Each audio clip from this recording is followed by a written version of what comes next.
Bueno, esta, esta definición ya nos da una idea de, pues, de qué se compone la sangre, ¿no? Entonces, pero pues tiene algo más que células y agua. Aquí les presento una imagen en la cual pues podemos ver todas las cosas que se pueden presentar en ella.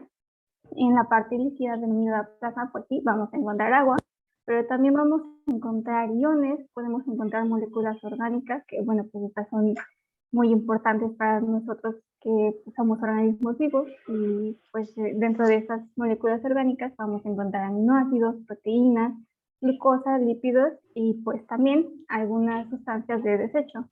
Pues esto también es un poco importante porque pues recordemos que nuestras células llevan a cabo un metabolismo y pues en ese siempre se van a poder formar productos de desecho. También se va a encontrar la presencia de oligoelementos y algunas vitaminas y pues también de gases. Y en la parte de elementos celulares, pues estos ya son bastante conocidos. Tenemos a los eritrocitos, tenemos a los leucocitos, también conocidos como glóbulos blancos, y pues vamos a tener diferentes tipos, desde los linfocitos, tenemos monocitos, los que se conocen como granulocitos, que se componen por los neutrófilos, eosinófilos y basófilos, y pues también tenemos a lo que son las plaquetas. Y bueno, todo esto le va a dar funciones a este líquido que pues es bastante importante. Principalmente se van a dividir en tres funciones. La primera y la más característica y una de las más importantes es la de transporte. Pues ya vimos todas las sustancias que puede haber en este líquido y pues precisamente eso nos va a ayudar a distribuirlas en todo lo que es nuestro organismo.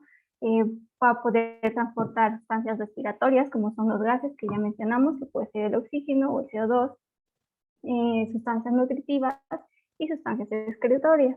También va a tener la función de regulación, va a fungir como regulador en cuestiones hormonales y también de temperatura. Y pues una tercera función es la de protección y pues esta está un poco más dada por la parte celular de lo que es la sangre. Tenemos la protección de coagulación para evitar pérdidas grandes de sangre y esta está dada por las plaquetas. Y además tenemos una función de protección en cuanto al sistema inmunitario, que bueno, está dada por los diferentes tipos de leucocitos. Y bueno, ahora sí, ¿qué es un banco de sangre? Y bueno, la definición de diccionario, como dirían algunos, es que es un establecimiento autorizado para obtener, recolectar, analizar, fraccionar, conservar, aplicar y proveer sangre humana y sus componentes con fines terapéuticos. Y pues bueno, un poquito más resumido, pues es un establecimiento cuyo objetivo y principales acciones son de recolectar, conservar y distribuir lo que es la sangre y compuestos que se van a poder obtener a partir de ella. Este banco de sangre va a tener diversas áreas en las cuales se va a dividir, que bueno, aquí les presento cuáles son. Tenemos un área de flebotomía, que es el área en la cual como tal se va a realizar la extracción de las unidades de sangre de lo que va a ser el donador. Y bueno, vamos a tener también un área de fraccionamiento en la cual pues se va a dividir a la sangre en algunos de sus componentes. Tenemos un área de conservación, pues recordamos que estamos tratando con material biológico que pues con el tiempo se puede degradar. Entonces es muy necesaria esta parte, de hecho la vamos a tocar un poco más adelante en cuestiones de control de calidad. Va a tener un área de inmunohematología, principalmente se va a dedicar a cuestiones de antígenos, anticuerpos que pueden presentarse en lo que es la sangre. El área de serología, pues esto es importante, también la vamos a tocar un poco en cuestiones de control de calidad, ya que en esta se van a llevar a cabo algunas de las pruebas que son necesarias para determinar si es viable la unidad de sangre que se extrajo o no. Tenemos un área de aféresis, que bueno, esta es el área en la cual puede llevar a cabo una separación de la sangre un poco más específica para obtener un determinado producto de la sangre. También cuenta con un consultorio y bueno, esto es importante porque pues siempre se tiene que hacer una valoración previa de la persona que va a donar. Y también cuenta con un área de espera y área de recepción que bueno, esta pues difiere en las demás porque pues está encargada de dar un ambiente un poco más tranquilo para quienes van a donar en lo que esperan, pues digamos, su turno para poder realizar esta donación o para recibir los resultados de las pruebas que se realizan previamente. y pues también existe un área de lavado y preparación de material. Bueno, siguiendo con estas preguntas, pues ¿por qué es importante un banco de sangre? ¿Por qué es importante la donación de sangre? Bueno, pues para responder esta pregunta quiero iniciar con la frase en color naranja que les presento, que pues yo creo que muchos de ustedes la han escuchado. Es una frase que se utiliza mucho cuando se habla del tema y es: donar sangre salva vidas. ¿Y por qué salva vidas? Bueno, pues ya tenemos una pequeña idea en el momento en el que les hable de qué es la sangre y sus funciones. Ya vimos que tiene muchas funciones y pues muchas de estas son vitales para los organismos que pues contienen este líquido vital. Y pues además de esto, su importancia radica en que ese tejido líquido no se puede reemplazar. La única forma de hacerlo es mediante una donación y transfusión, pues debido a que actualmente aún no se encuentra la forma de poder sintetizar la sangre como tal o alguno de sus componentes en laboratorios para poder sustituirla. Cabe destacar que pues algunas bibliografías mencionan que hay sustancias, por ejemplo, soluciones que se utilizan para mantener el volumen, pero pues estas no van a reemplazar como tal la sangre, simplemente van a mantener el volumen, pero no van a tener todas las características y funciones que cumple la sangre. Y pues bueno, este líquido es vital, ya lo sabemos y se los he repetido bastante hasta ahora. Y pues por esto es que es indispensable contar con reservas, ya que pues nosotros sabemos actualmente que pueden surgir algunas situaciones, sean médicas o algunas situaciones lamentables, como pueden ser accidentes, en las cuales se van a requerir reposiciones de sangre en los pacientes. Entonces, estas reposiciones se van a dar a través de reservas que se pueden contar de sangre. Y pues un poco de la mano, también existen otras situaciones en el ámbito médico en la cual pues los pacientes pueden presentar enfermedades gracias a las cuales pues requieran que se les haga transfusiones de sangre o de alguno de sus componentes. Pueden haber casos incluso en el que alguno de sus padecimientos pueden atacar a la médula ósea, que bueno, este es el lugar en donde se lleva la hematopoiesis, que es la producción de las células sanguíneas, y pues esto puede afectar esa producción, puede que ya no se sintetice alguno de estos alimentos o incluso ninguno. Y bueno, pues ¿qué se obtiene en un banco de sangre? Y bueno, tal vez suene un poco extraño hablar de esto porque pues muchos dicen, ah, pues es un banco de sangre, lo que se obtiene es sangre. Y pues sí, la verdad es que sí, se obtiene sangre y pues si bien esta sangre se puede transfundir de manera total de un paciente a otro, pues se ha observado y pues actualmente se sabe que en muchos de los casos no siempre se requiere la totalidad de la sangre, sino solamente un compuesto que posee. Es por esto que pues, se ha observado que separarla en diferentes componentes puede hacer un poco más eficiente el uso de estas unidades de sangre que se extraen. Es por lo que tenemos diferentes compuestos. El primero, pues sí, obviamente es la sangre, que pues en general es el tejido hemático como se obtiene tal cual, y pues se mantiene en una solución anticoagulante y pues se caracteriza porque tiene todos sus componentes.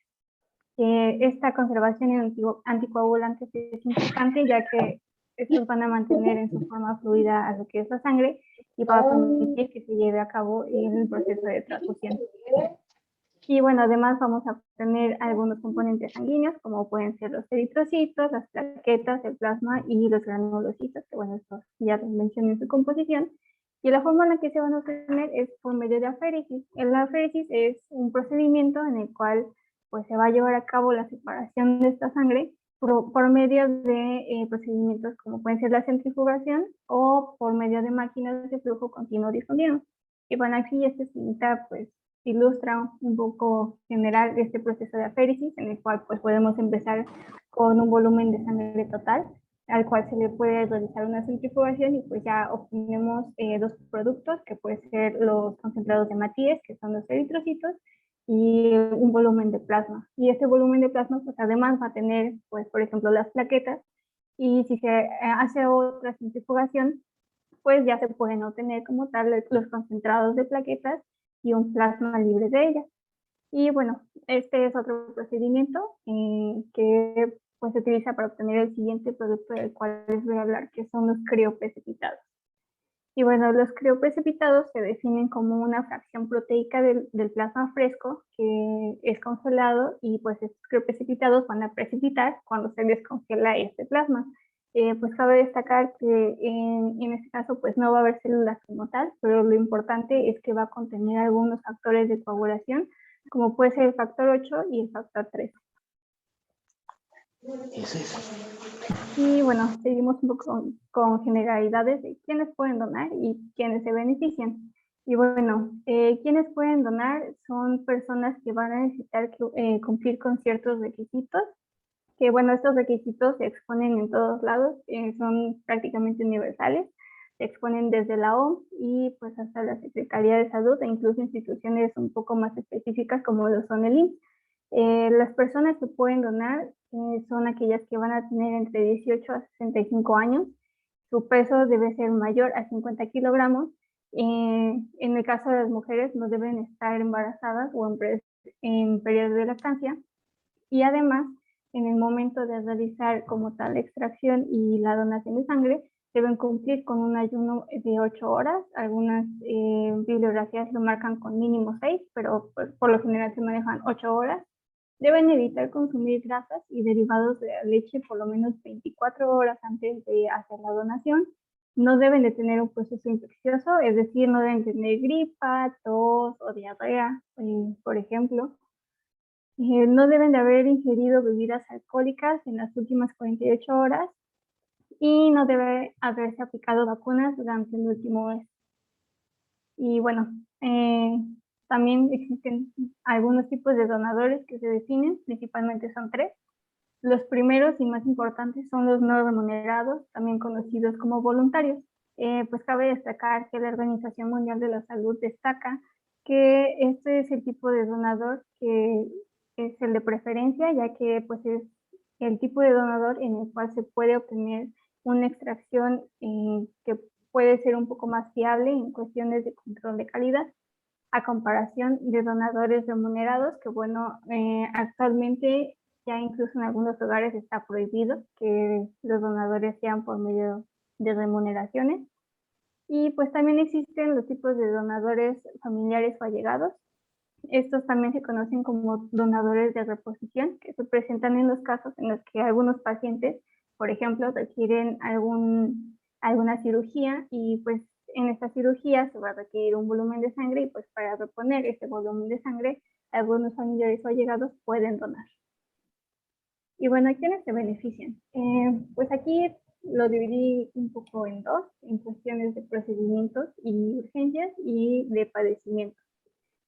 Y bueno, en cuestiones de procedimientos de urgencias, los que se van a beneficiar y que van a ser principalmente los que van a acceder a este servicio, pues van a ser pacientes que requieren ser, bueno, que van a requerir procedimientos quirúrgicos en los cuales pues va a haber esta reposición. Pueden ser pacientes que sufran accidentes o quemaduras. Y además, pues existen otras personas que pueden beneficiarse de las donaciones de sangre y de que exista esta reserva y este acceso a lo que es la sangre, como lo son pacientes que pues pueden cruzar por estos cuadros, como puede ser la leucemia, que pues ya sabemos que se conoce como cáncer en la sangre, pacientes con trombocitopenia, que bueno, esto se caracteriza porque se presenta un conteo menor al normal en cuestión de plaquetas, y además se pueden beneficiar pacientes con anemia aguda o crónica con síntomas relevantes y que además ya recibieron un tratamiento, pero pues ese tratamiento fue insuficiente. Y bueno, pues ya metiéndonos un poco más en cuestiones de regulación, pues ya sabemos que muchas instituciones y lugares en los cuales se da un servicio público, pues debe haber como tal una regulación, ¿no? Ya sabemos que existen leyes, existen normas, existen reglamentos, y pues en el banco de sangre, pues al tratarse de algo tan vital y tan importante, pues no debe ser la excepción. En el caso del banco de sangre, la principal norma que lo va a regular va a ser esta norma, que es la norma oficial mexicana 253 de la Secretaría de Salud del año 2012. Cuyo título es la norma oficial para la disposición de sangre humana y sus componentes con fines terapéuticos. Cabe destacar que, bueno, esta es una actualización, ya que antiguamente era la norma oficial mexicana 003, igualmente de la Secretaría de Salud, pero del año 1993. Y bueno, ¿cómo es el control de calidad en un banco de sangre? Esto es una parte muy importante porque pues todos cuando escuchamos hablar de banco de sangre, pues lo primero que se nos viene de si yo recibiría sangre, pues esperaría que esa sangre pues, se asegura que esté limpia, que no tenga algo que me pueda contagiar. Y pues precisamente para eso está el control de calidad. Perdón. Se realizan algunas pruebas de detección, principalmente algunas pruebas base que están definidas por la Organización Mundial de la Salud, en la cual pues se hacen pruebas para detectar VIH, virus de hepatitis B y C, el agente etiológico de la sífilis, que es Treponema pallidum, y el parásito intracelular Trypanosoma cruzi, que ocasiona lo que es la enfermedad de Chagas. Menciono que es una prueba de detección base, ya que estas pruebas se van a realizar en todas las unidades de sangre pues que se van a extraer.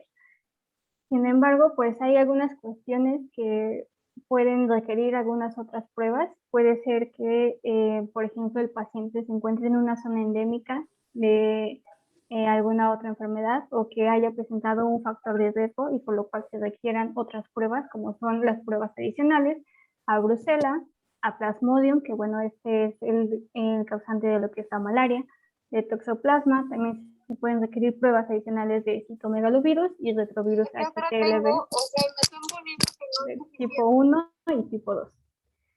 Y bueno, para realizar todas estas pruebas se van a hacer determinaciones analíticas.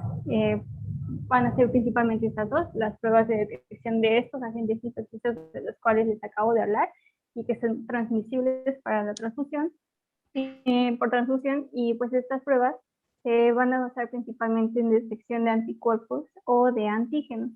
Y pues pueden haber pruebas, bueno, generalmente se aplican dos pruebas, una de tamizaje y otra confirmativa, en las cuales pues van a diferir en lo que es su sensibilidad. Y también van a haber pruebas de hemoclasificación y hemocompatibilidad.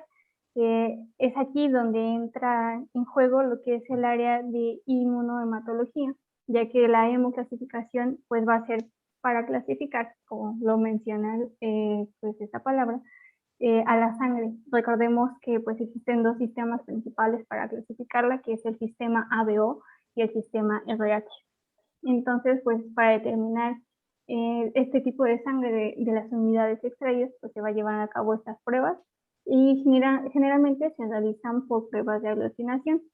Ahora, la parte de hemocompatibilidad pues va de la mano, ya una vez que sabemos el tipo de sangre, pues se realizan pruebas para saber si se puede transfundir a lo que ya sería un receptor y pues garantizando que no vaya a haber una reacción antígeno-anticuerpo que pueda poner en riesgo la vida del receptor. Y pues la parte de almacenamiento y vigencia, esta pues ya les dije, es una parte muy importante. Generalmente se da mediante refrigeración y pues en la norma de las cuales acabo de hablar, la norma 253, pues donde se expone todas estas tablas en las cuales pues nos va a mencionar algunas condiciones para poder mantener estas muestras o algunos requisitos con los cuales va a deber cumplir, va a tener que cumplir. Y bueno, en el caso de sangre concentrados de eritrocitos, podemos ver que nos menciona que la temperatura de conservación va a ser entre los 2 y los 6 grados en cualquiera de los casos, ya sea en sistemas cerrados o en sistemas abiertos, es decir, en bolsas que no han sido abiertas, que su interior es estéril, que esos son los sistemas cerrados, y los sistemas abiertos pues son bolsas que ya no son estériles en su interior. Y pues los requisitos con los que va a tener que cumplir pues van a ser en cuestiones de volumen, que van a ser de 450 mililitros, en cuestiones de concentración de hemoglobina y en un control bacteriológico en el cual no debe presentar algún desarrollo. En concentrados de eritrocitos, pues igual se va a tener que cumplir con algunas especificaciones, como puede ser el hematocrito, una determinada concentración de hemoglobina e igual un control bacteriológico que no presente desarrollo. En cuestiones de plaquetas, pues también podemos observar que las temperaturas de conservación pues, se mantienen en todos los casos, que va de los 20 a los 24 grados. Y pues aquí sí va a variar su vigencia. La vigencia es el tiempo en el que se va a mantener viable esta muestra. Va a variar si, por ejemplo, se encuentra en un sistema cerrado, en un sistema abierto, o si la muestra fue, la unidad, perdón, fue congelada o no. Y pues en granulocitos, pues tenemos que cumplir también con un determinado volumen y principalmente con un conteo de granulocitos. Pues recordemos que hay valores normales, lo que son las células sanguíneas, y pues se deben cumplir con ellos. Y en el caso de unidades de granulocitos, pues debe cumplir con un conteo también, que debe ser mayor de 1 por 10 a la 10 granulocitos por unidad, y tampoco debe presentar un desarrollo bacteriológico. Y pues en el caso de crioprecipitados, pues las temperaturas de conservación van a ser temperaturas muy bajas, pueden ser incluso menores a lo que son los menos 25 grados Celsius, o en rangos de los menos 18 a los menos 25. Y bueno, ahora vámonos con un poco de estadística. La estadística que más se destaca va a ser la de países de ingresos altos, ya que estos van a aportar un 40% de las donaciones mundiales que se pueden recolectar. Esto es bastante destacable. ¿Por qué lo digo? Porque en estos países de ingresos altos, pues únicamente habitan 16% de la población mundial. Es un porcentaje muy bajo y sin embargo son los que más aportan en cuestiones de donación de sangre.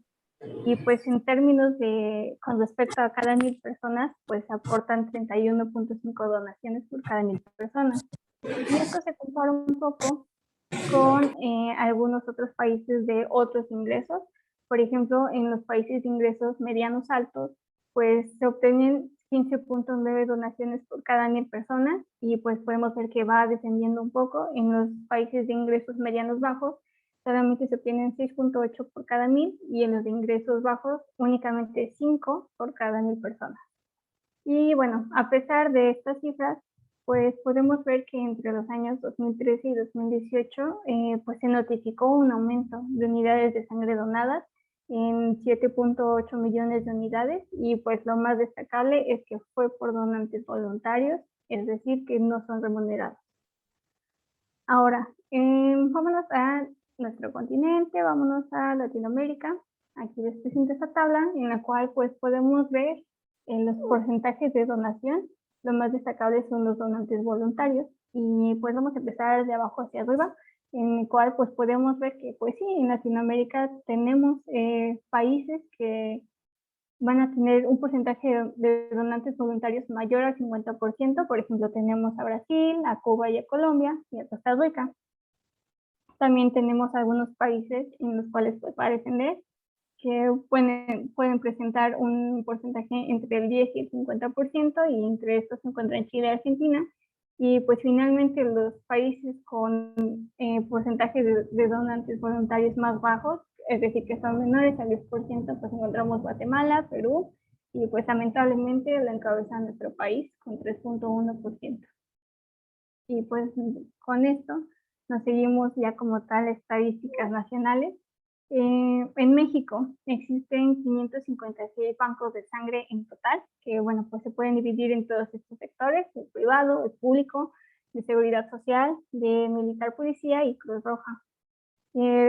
Aquí el dato que importa es que de estos 556 bancos de sangre, el 81% recolecta menos de 5.000 unidades de sangre por año.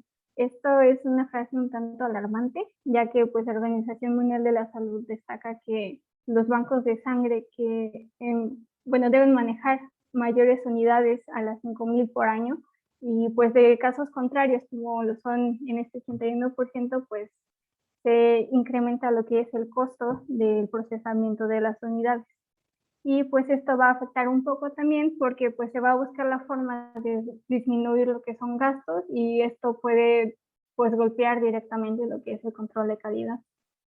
Y pues bueno, seguimos con esta estadística, y pues también es un poco decepcionante, ya que en el año de 2017 pues México fue el país con el porcentaje más bajo de donaciones voluntarias en toda Latinoamérica, con apenas un 5.2%. Pues cabe destacar que pues sí no se dan muchas donaciones voluntarias, sin embargo, pues la que mayormente se da pues son las donaciones por familiares o allegados o de reposición. Y pues también vamos a hablar un poco de estadísticas un poco más recientes, porque pues todos estamos pasando por esta situación, una pandemia que pues vino a frenar todo. Y en el caso de los bancos de sangre, pues no fue la excepción, ya que pues se hicieron algunas comparaciones en el año anterior a lo que fue el inicio de la pandemia y como tal cuando ya inició. Y pues tenemos que entre los meses de abril y mayo de 2019 se registraban hasta 140,000 donantes. Eh, y sin embargo, un año después, ya que empezó esta pandemia, pues se observó una disminución del 63 al 85%. Por ejemplo, en el mes de abril de 2020, pues se obtuvieron 52,677 donaciones y este dato pues es casi la mitad y todavía disminuyó un poco más en el mes de mayo de 2020, en el cual solamente se recolectaron 32,855 unidades de sangre. Y bueno, pues ya para finalizar, les presento algunos datos curiosos. El primero es que el año de 1941 pues, fue el año en el que se puso en operación el primer banco de sangre pues, en el mundo. En el mundo también se festeja lo que es el Día Internacional del Donante de Sangre, el día 14 de junio, y pues este día está más que nada para reconocer a lo que son los donantes voluntarios y para promover lo que es la cultura de la donación de sangre voluntaria y para reconocer su importancia. Y pues el último dato curioso del cual les quiero hablar es acerca de la sangre dorada, que bueno, es la sangre de RH nulo. Ya les hablé que existen sistemas de clasificación de la sangre, entre los cuales se encuentra el RH. Bueno, el RH pues ya sabemos que puede ser positivo o negativo, dependiendo de si se presenta el tipo de antígeno RHD. Si se encuentra es positivo y si no se encuentra, pero se encuentra alguno otro de tipo RH, es negativo. La característica principal de lo que es la sangre de RH nulo es que no va a presentar ninguno de los tipos de antígeno RH. Y pues esto confiere una gran importancia ya que va a ser una sangre que va a poder ser donada a prácticamente cualquier tipo de sangre. Se considera un donante universal. Y pues bueno, un dato bonito y curioso de esto es que por ahí circula la historia de un hombre que es RH nulo y pues en muchos años de su vida hizo donaciones de sangre y pues con esta pudo salvar vidas de miles de niños. Y pues esto es todo por mi parte. Muchas gracias por su atención y pues si tienen alguna duda, adelante. Muchísimas gracias, Vale. Damos abierto la sección de preguntas y respuestas para esta ponencia, ya sea que nos la hagan de forma verbal, nada más alcen su manita, o la podemos leer en el chat.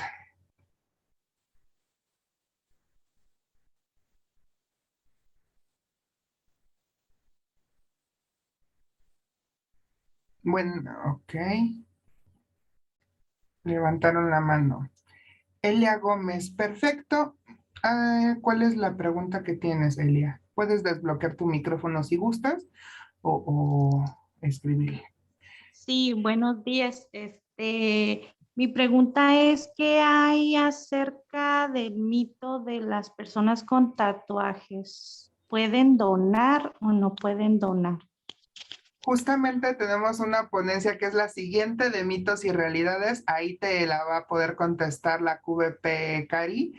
Y no solamente con tatuajes, sino con perforaciones y todo este tipo de cosas, la vemos en la siguiente ponencia. No te preocupes, te la contestamos porque te la contestamos. Ok, gracias. No hay de qué. ¿Alguna otra pregunta?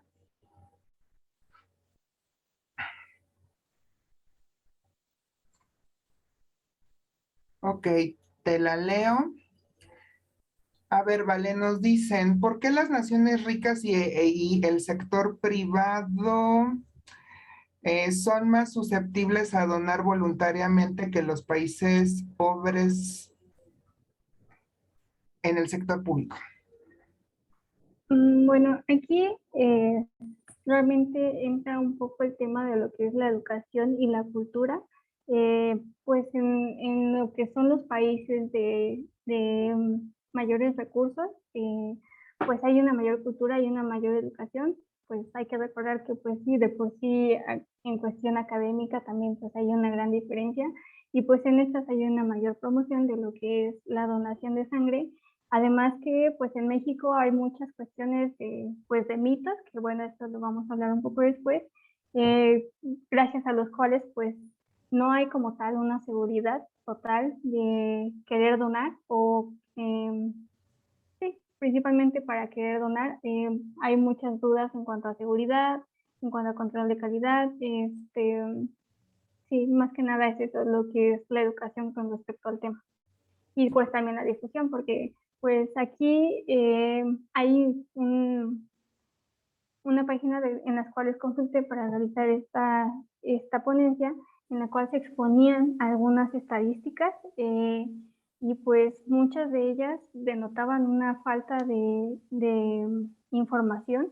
Incluso había una pregunta en la cual pues el público que las contestaba pues mencionaba que realmente no habían presenciado o no habían escuchado tanto de campañas informativas con respecto a la donación de sangre. De hecho, los porcentajes que presentaban eran muy, muy bajos, casi del 5% como máximo. Y pues eso que se preguntaba en cuestiones de campañas de diversas instituciones, desde la Cruz Roja, el IMSS, el ISSSTE, y pues los porcentajes eran muy bajos. O sea, casi el problema aquí pues es la información.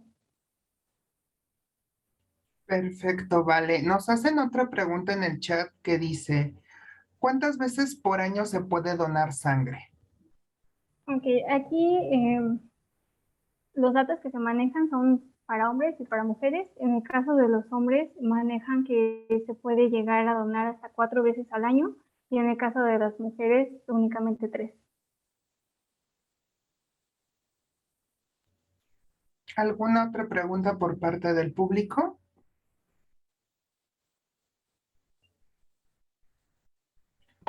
Yo tengo una pregunta relacionada a justamente esa respuesta. ¿Por qué en ese caso sería lo recomendable 4 veces para los hombres y 3 veces para las mujeres? Bueno, ahí la verdad no sé exactamente los motivos, pero pues sí debe haber un periodo en el cual pues tienes que mantener un cierto periodo después de haber donado.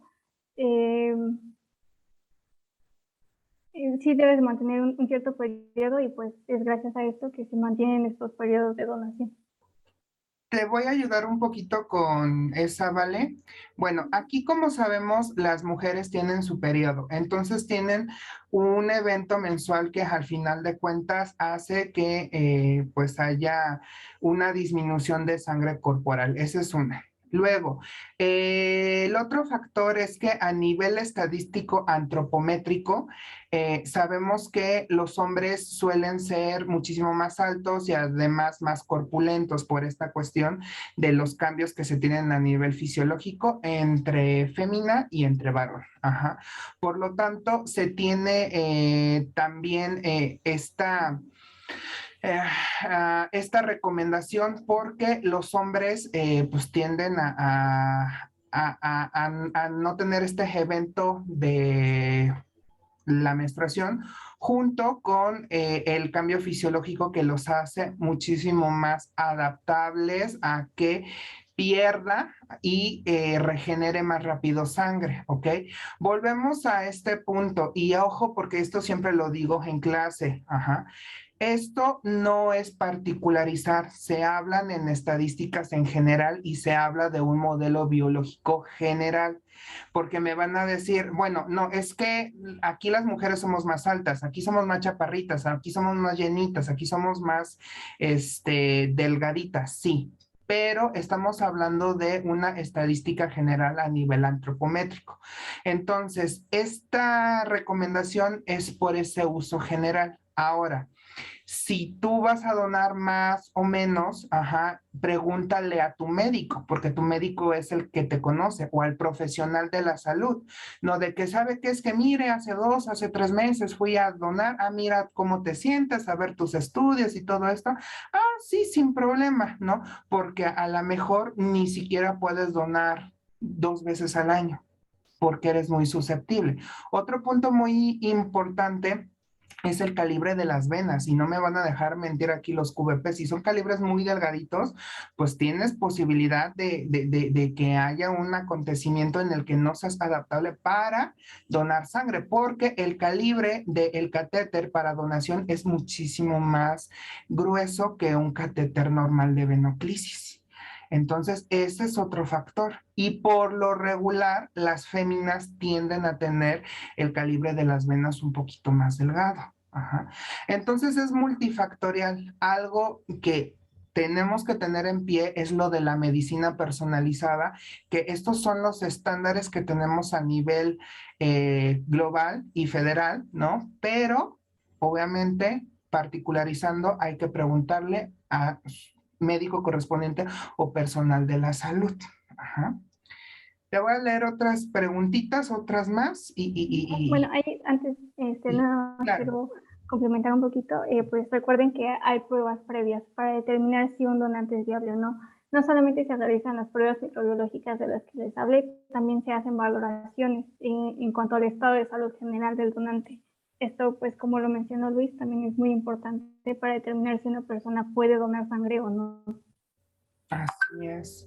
Nos dicen, ¿es verdad que subes de peso una vez que se dona sangre? Pues hay que verlo en mitos y realidades, ¿no? En la siguiente ponencia.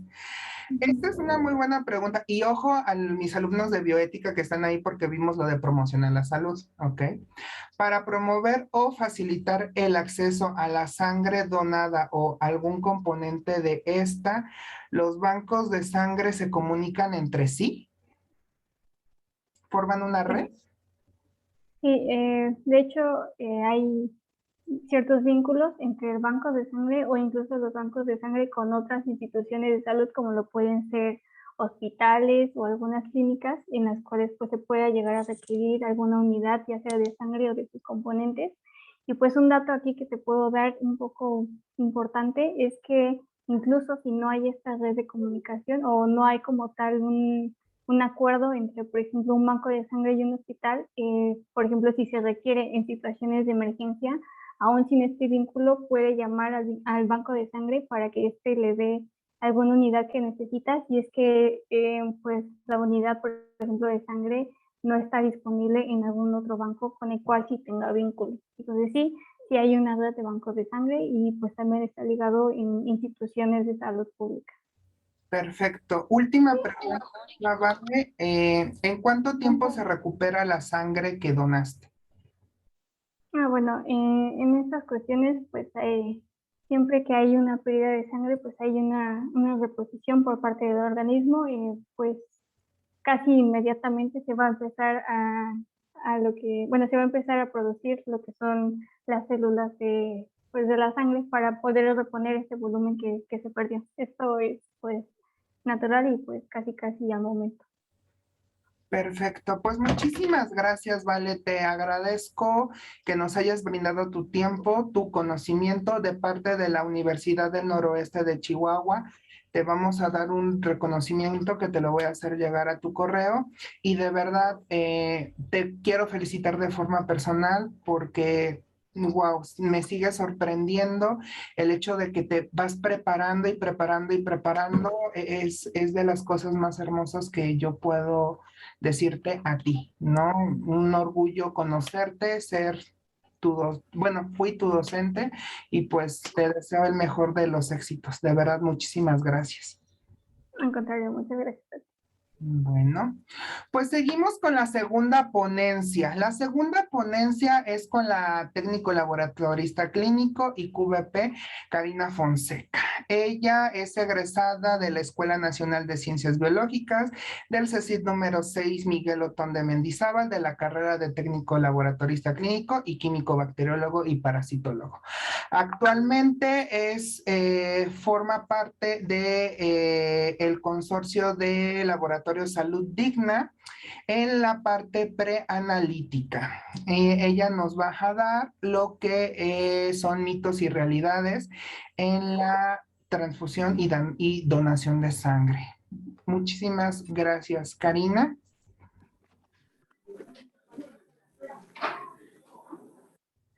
Bueno, muy buenas tardes. Les voy a dar el tema a continuación de mitos y realidades. Ahorita vamos a dilucidar todas sus dudas que tenían ahorita en el chat y vamos a iniciar con esta presentación, ¿no? Entonces, Gracias. vamos a iniciar. Dejen nada más comparto. ¿Ya se ve? ¿Sí? Ok. Entonces, como bien mencionábamos, a eso vamos. Ahí está. Listo. Ok. Entonces, ¿cómo surgen estos mitos y realidades de la donación sanguínea? Ya tuvimos un breviario con nuestra compañera anterior de acerca qué es la sangre. La sangre es un tejido compuesto por glóbulos rojos, plaquetas, otros elementos necesarios para la vida. Los adultos tenemos aproximadamente de 4 a 6 litros de sangre y depende de la composición de la persona, del tamaño y así. Entonces, vamos a, si nos preguntan de forma curiosa, digamos, esa es una definición que cabe dentro de lo que estamos viendo, ¿no? Entonces, ¿qué es la donación sanguínea? Ya vimos que es un proceso mediante el cual, a través de la punción venosa, se va a realizar del pliegue del brazo. De estos vamos a extraer 450 mililitros y es un equipo nuevo, estéril y desechable. Eso es dentro de los mitos y realidades que teníamos de esto, es que si podemos tener algún tipo de infección, si podemos tener algún tipo de riesgo, por supuesto que no. ¿Por qué? Porque este es un equipo nuevo que se utiliza con cada paciente, cada equipo nuevo, material nuevo, ¿no? Ya habíamos visto anterior la norma oficial mexicana, la NOM 253 SSA 2002, para la disposición de sangre humana y sus componentes con fines terapéuticos. De este punto, lo que yo quiero denotar es que la sangre y los componentes sanguíneos para el uso terapéutico deben de reunir los requisitos de calidad necesarios que resulten inocuos y no patógenos, funcionales y en su caso viables para ello. Para ello se le realiza la evaluación previa al donante, se le hace el examen médico y ya los requisitos de suministro y transportación es de parte del proceso de donación. Entonces, el destino final se hace conforme a la normativa vigente y aquí es denotar este punto, ¿sale? Entonces, ahora tenemos tipos de donantes. Hace rato veíamos de los no remunerados y estos. Aquí dentro de esta norma nos menciona donantes autólogos, donantes de repetición, designado, donante dirigido, donante familiar, regular, donante de repetición y donante voluntario y altruista. Entonces, en el primero tenemos que es para uso exclusivo de sí mismo. En el segundo, tenemos que es uno que va a proporcionar su sangre o componentes sanguíneos en 2 o más ocasiones en el lapso de 1 año.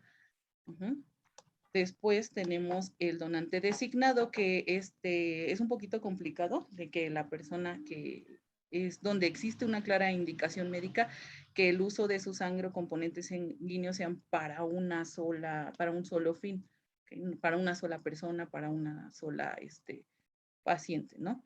Luego tenemos el dirigido, que es la persona que por su voluntad pretende que su sangre o componentes sean utilizados para otro. Esto se confunde, les digo que estos dos tenían como cierta similitud y ahí ya va a depender del fin al cual se vaya a dar esa sangre, ¿no? Entonces, el 5 es el donante familiar, que es el que proporciona su sangre a favor de un paciente que es personal, allegado, familiar o amigo. Entonces, que regularmente es de los más comunes, ¿no? La persona que ha proporcionado sangre o cualquier componente sanguíneo de más de una condición en un lapso de los últimos 2 años es el donante regular, que también de repeticiones tienen similitudes, ¿no? El 7 es el donante de repetición, que proporciona la sangre cualquier componente en más de una ocasión.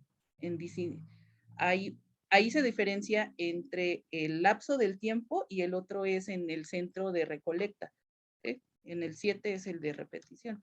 Entonces, el 8 y en el que cabe la definición es que el donante voluntario y altruista es la persona que proporciona su sangre o componentes sanguíneos para uso terapéutico de quien lo requiera, si la intención de beneficiar a una persona en particular motivada únicamente por el sentimiento humanitario y de solidaridad, sin esperar retribución alguna o a cambio y sin que medie una solicitud específica por parte del personal de salud, familiares o amigos del paciente. Creo que es de este donante, pues, en el que pudiéramos caber todos, ¿no? Entonces, ¿qué requisitos necesitamos? Así, si lo vemos aquí, dentro de estos, pues, tener de 18 a 65 años, peso un mínimo de 50. Si los vemos así, pues, realmente no nos, como que no nos atrae, ¿no? Entonces, podemos verlo de esta forma.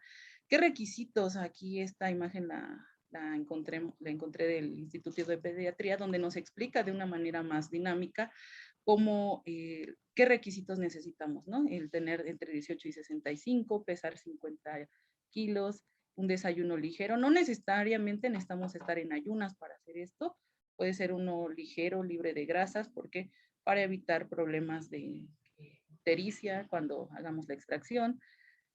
Dormir mínimo 6 horas antes, claro, pues para que no se nos desmaye el paciente, no haber tomado medicamentos en los últimos 7 días, no estar embarazada ni amamantando, ese es un requisito importante, no haber tenido abortos, partos en los últimos 6 meses, algo que haya comprometido nuestra salud en este periodo, no tener perforaciones ni tatuajes, acupuntura realizada en 1 año. Esta es dentro de los requisitos ya vimos uno, que es un mito, ¿no?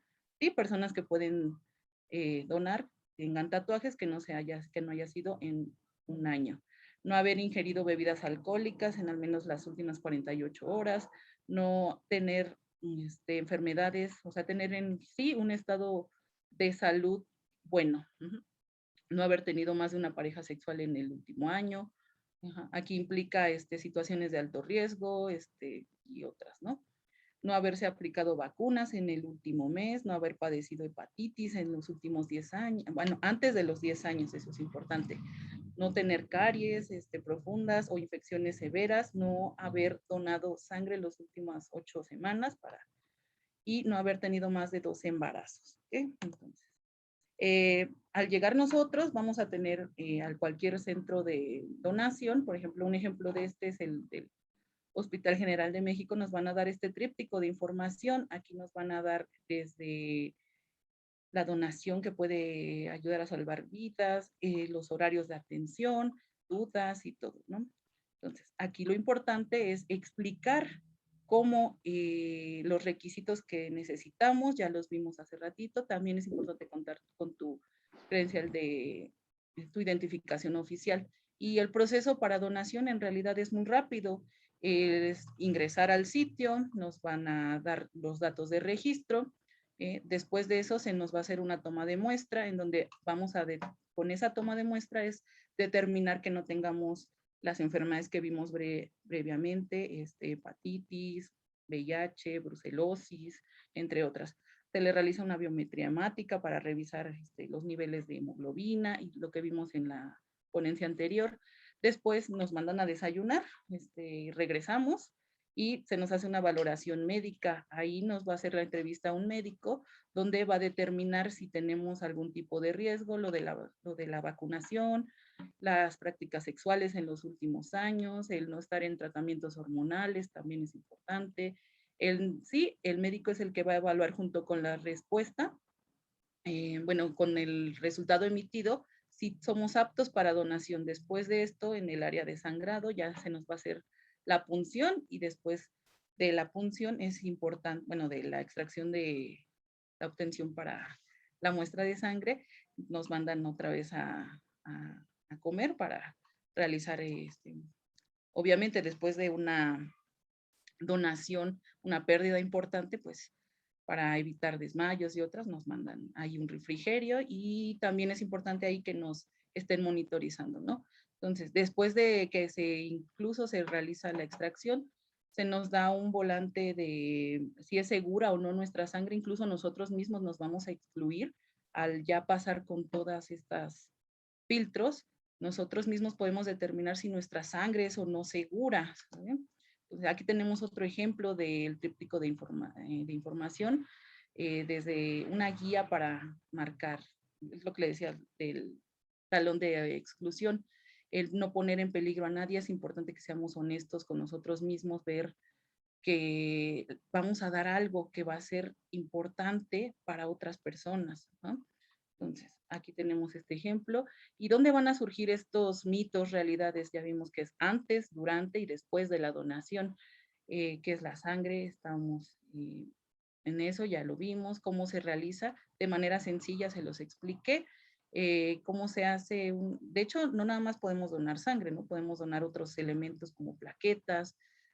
Obviamente va a haber algún tipo de riesgo. En cualquier función hay riesgos que podemos tener y es importante que siempre avisemos al personal que nos va a realizar el estudio cualquier anomalía que nosotros sintamos. Los requisitos que necesitamos, las mujeres que no estén embarazadas, si están menstruando, depende, ahí va a depender de si podemos o no donar, dependiendo de la biometría, lo que salga, otros eventos que estemos enfermos, nosotros mismos les decía que dependiendo de los requisitos podemos decir si es o no segura nuestra sangre. Los documentos que necesitamos, las muestras, ¿no? Toda esta información nos va a servir para que empecemos a dilucidar lo que a continuación voy a decirles, ¿no? Los mitos de la donación, los tatuajes, lo que ya habíamos mencionado, después de 1 año de habérselo realizado, ya podemos donar. ¿Se puede contagiar alguna enfermedad? Pues realmente no, porque el proceso tiene que ser inocuo, seguro, tanto para el personal como para nosotros. Si tuve hepatitis, puedo donar. Si te dio antes de 10 años, sí. Donar sangre debilita. Es un proceso, como todo proceso de extracción, por supuesto que nos podemos sentir mal. Hay cosas que no podemos controlar, como nos puede dar algún tipo de descompensación y así. Entonces, pero es un riesgo mínimo que lo estamos quitando, ¿no? Con el que haya desayunado bien, ¿no? El donar sangre engorda, por supuesto que no, ni engorda, ni bajas de peso, ni nada. ¿Por qué? Porque la sangre no es algo que está estático, ¿no? No es algo que tengamos como peso en sí. Va a afectar al volumen, que el volumen ya vimos que son 450 mililitros, no mayor a eso. Eso no nos va a afectar en nada de nuestro cuerpo. Si dono una vez, tengo que seguir haciéndolo para no enfermar, pues por voluntarismo, tal vez sí, ¿no? Pero en realidad es que las enfermedades no te afectan nada. La sangre solo se necesita en casos de emergencia, no. Hay muchas más personas que requieren de la transfusión sanguínea, ahorita lo vamos a ver, ¿no? Se necesitan un ayuno, ya vimos que no necesitamos necesariamente estar en ayunas, con que haya sido una cena ligera de grasas, podemos donar sin ningún problema. Si estoy menstruando, puedes tener molestias, tal vez, o sea, eso ya depende de cada paciente, y si soy muy joven, muy viejo para donar, de 18 a 65 años sin ningún problema. El que te da miedo es un proceso sencillo, ya que una vez que conocemos el proceso, cómo se realiza, en realidad no tenemos que tener tantas dudas en si lo podemos hacer o no. Más bien es si somos aptos o no para poder donar. Otros mitos y realidades de la donación sanguínea. Hace rato vi uno que si cambia tu tipo de sangre una vez que donas, por supuesto que no. Es un volumen pequeño y no tiene nada que ver de nosotros, así no va a cambiar nada. El donar sangre puede subir o perder peso, ya lo habíamos visto, que no, o sea, no tiene nada que ver. Las mujeres pueden donar sangre durante su ciclo menstrual, sí, depende de la valoración del médico y de lo que salga en los estudios. Tatuajes o piercings, entonces de manera general tenemos estas infografías que nos ayudan a dilucidar todas estas dudas que tenemos. Ya conocemos requisitos, conocemos el proceso, conocemos todo. Si ya tenemos todos estos conocimientos, entonces nuestro deber como personal de salud es difundir e invitar a las personas a que puedan donar. ¿No? Donar sangre. ¿Por qué? ¿Para qué necesitamos donar sangre? Es un proceso doloroso, quizá es molesto, es un piquete.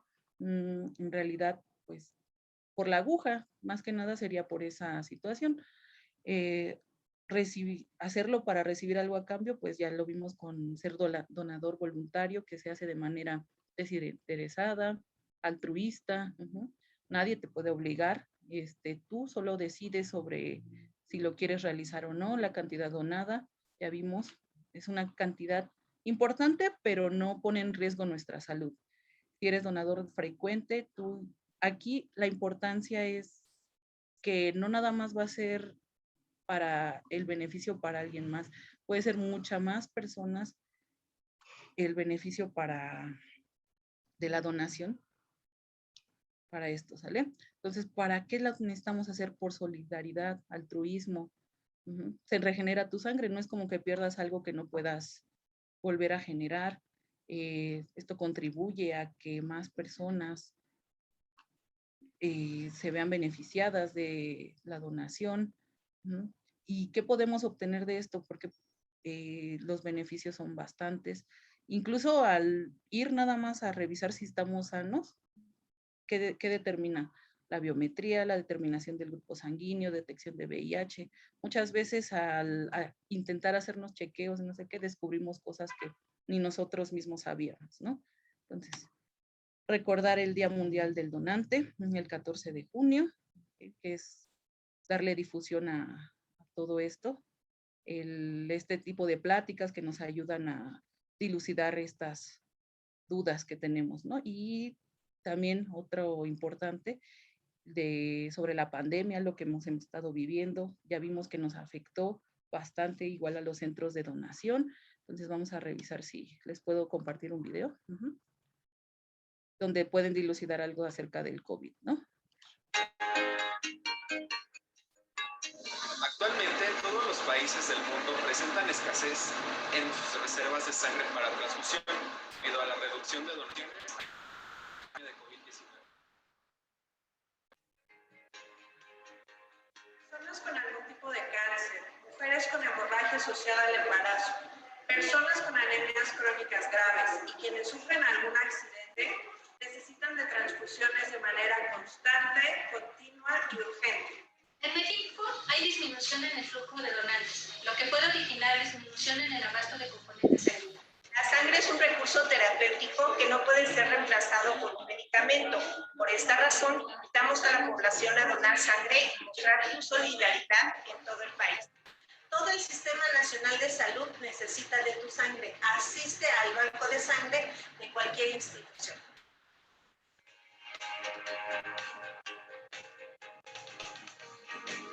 Hoy puedes ser donador. Quizás mañana podría ser tú quien necesite la sangre.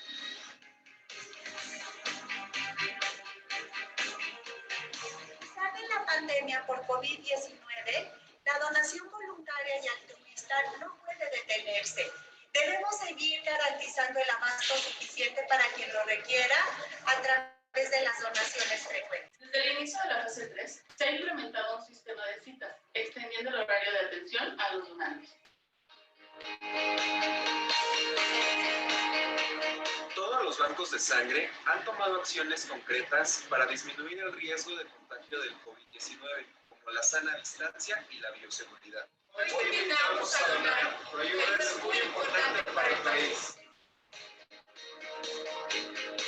Dona tu sangre y salvemos vidas.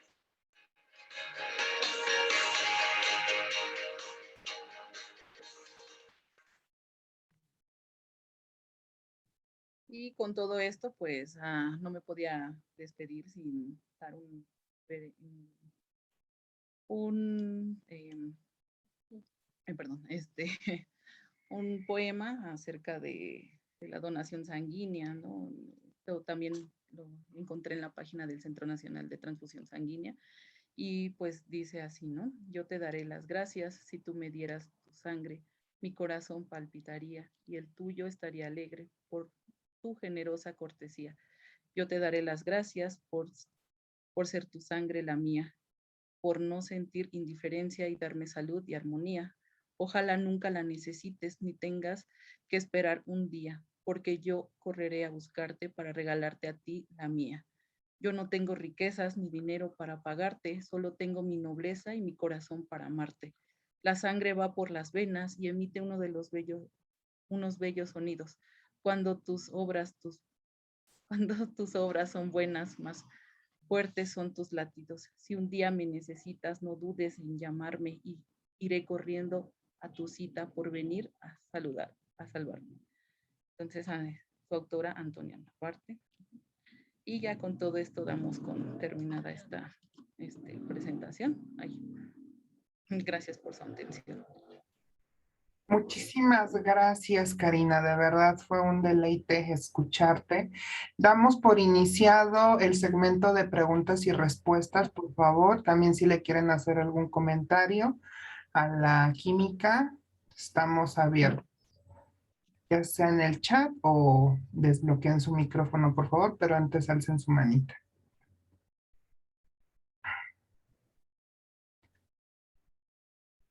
Ok.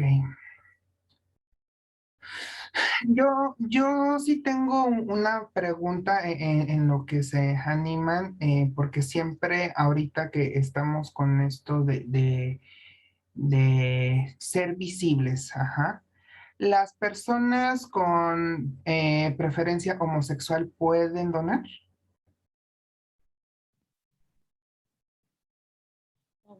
Así. Pues en realidad no hay como tal una restricción. El hecho, cuando te hacen la entrevista para ver si eres o no candidato, te preguntan si has tenido prácticas sexuales de alto riesgo. Ahí ya va a incluir y ya sea la frecuencia y el número de parejas sexuales. En realidad no te dicen homosexual o del mismo sexo, ¿no? En realidad más que nada es la práctica y el riesgo que se tuvo.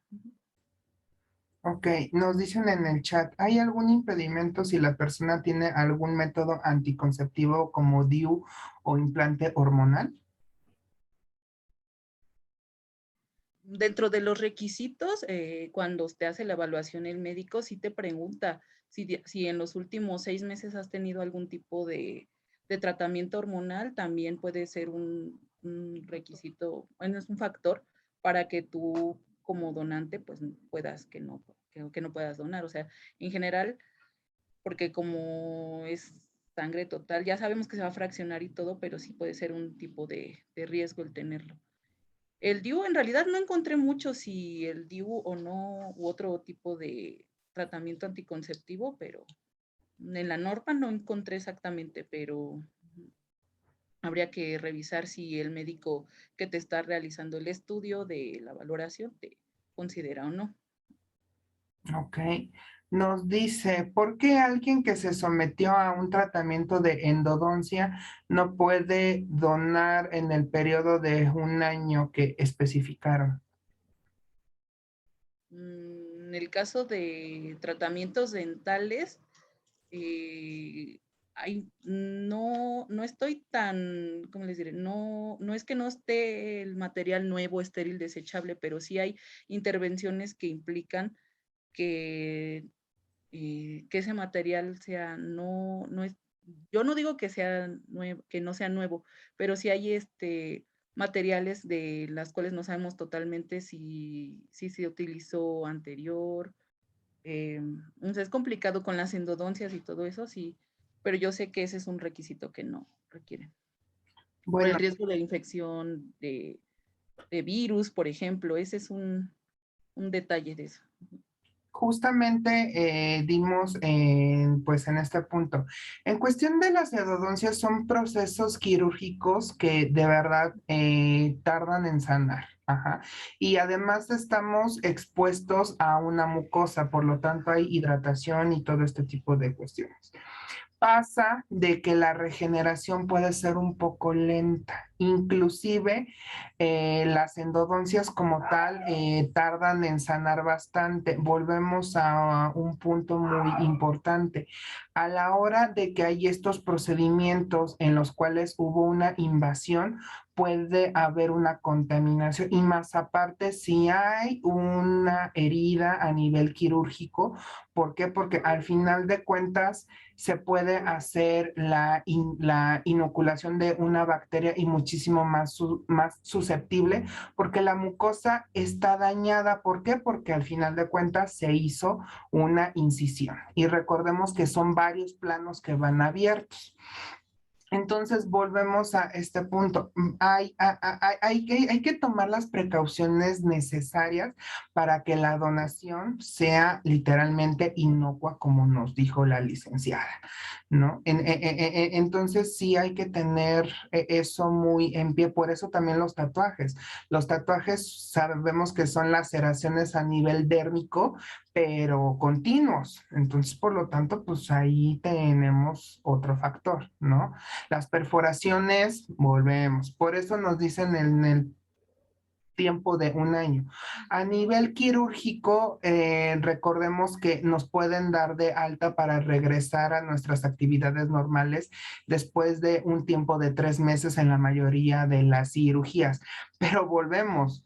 Ya se cerraron los planos, pero tiene que haber un restablecimiento orgánico. También sabemos que el regenere de glóbulos rojos o a nivel sistémico, porque la sangre que tenemos a nivel corpóreo no es la misma que tenemos desde chiquitos, se está regenerando como justamente lo dijo la QVP, tanto Valeria como Karina, ¿no? Es un regenere que podemos ver en un transcurso de 120 días. Y no nos vamos a meter en fisiología porque, ven, me encanta hablar y me encanta decir, pero se nos va a ir el tiempo, ¿no?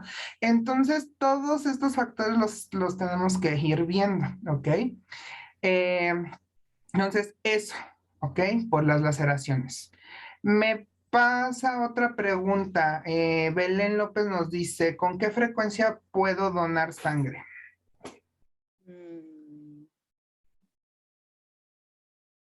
Hay que esperar por lo menos 8 semanas, ajá, es lo que nos mencionan en algunos.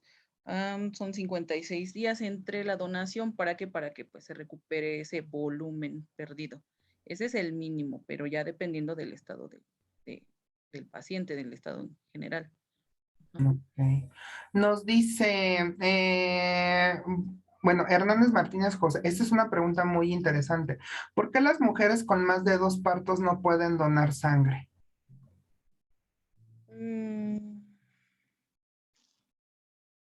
Ahí yo también andaba buscando por qué. Eso se me hacía muy extraño.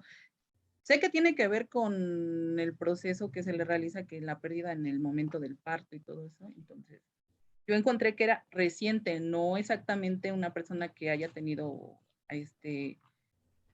en un periodo, digamos, hace 20 años tuve 2 hijos, no, pues no, es más bien el periodo, en el de recuperación, pues es obvio que al tener el parto también hay pérdida de sangre, entonces es más que nada más bien el lapso.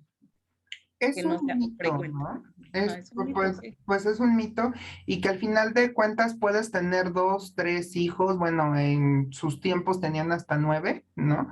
Entonces no hay ningún problema siempre y cuando la donación no sea en el periodo en el que se está restableciendo el cuerpo, ajá, porque volvemos otra vez a los planos, se están cerrando diferentes planos si es cesárea, si no de todos modos a nivel de parto natural hubo hasta cierto punto un desgarre, ajá, y además hay otros procesos que hacen que pierda sangre. Entonces volvemos a este punto. No es idóneo el donar sangre cuando se tienen partos frecuentes, ajá. Inclusive sabemos que si hay un embarazo próximo, esto significa terminaste de tu parto y a los 40 días siendo parto natural te puedes volver a embarazar. Sí, sí pasa, señores, sí, sí pasa, pero no es lo idóneo.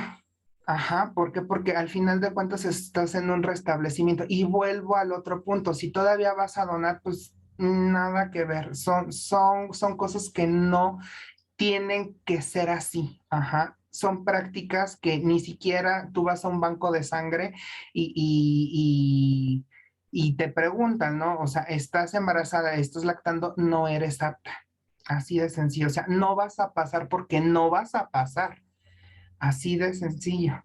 Entonces son más que nada como el dicho de que, ok, tuve 2 partos, tuve 2 hijos, ¿no? Bueno, dos gestas, ¿no? Entonces puedes dejar pasar el año como se les recomienda, en lo que tus planos se cierran, fisiológicamente te vuelves a adaptar y todo esto para ser donante sin ningún problema, ninguna situación.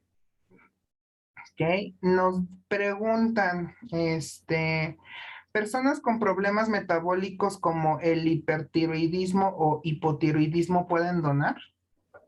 Pues sí, en realidad en la norma no menciona ese tipo de afecciones.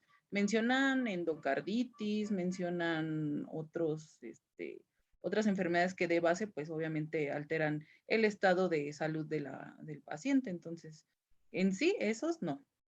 Ya problemas con endocarditis, del que más me acuerdo. Entonces, ahí también en los requisitos de la norma nos menciona quién puede donar y quién no puede donar. Ok, y también está la valoración del médico. Ok. ¿Cuál es el grupo sanguíneo más solicitado? ¿En qué? En donación, pues te dicen que todos. O sea, en realidad todos necesitan. Ya si me preguntas el más raro o el que se requiere para otras prácticas, pues de los que yo sé, el O negativo, ¿no? Por las características de los grupos sanguíneos y de todo eso, o sea, ya las compatibilidades de esto, Ok. esos. Ajá. Inclusive eso, bueno, lo que dice la QVP, pues es que todos necesitamos de todos. Al nosotros bueno, que hacemos el cross padre y madre, ajá, nuestro grupo sanguíneo pues va a salir, así de sencillo, ¿no? Entonces, ok, bloquean por favor este micrófono, Jesús Everardo, gracias. Entonces, volvemos a este punto en el que, dado esta necesidad de la variante que vamos a tener, pues todo tipo de sangre va a ser requerida, tanto A como B, AB, O, RH positivo, RH negativo, RH nulo, va a ser necesario sí o sí, ¿no? Por esta variedad que tenemos de grupos sanguíneos, ¿ok? La última pregunta.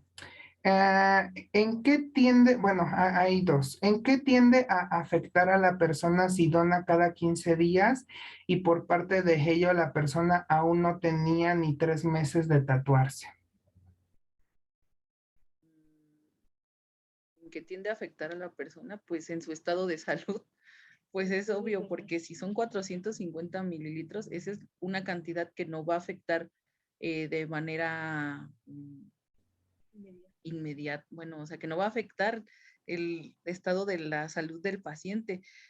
Si ya me hablas de más cantidad, pues puede sufrir la persona un choque hipovolémico, o sea, sí, ya es otra cosa, ya es como un accidente, ¿no? Y ya es algo muchísimo más perjudicial para la salud. Es algo que tu cuerpo no va a poder tolerar. Hablamos de la tolerancia a nivel fisiológico.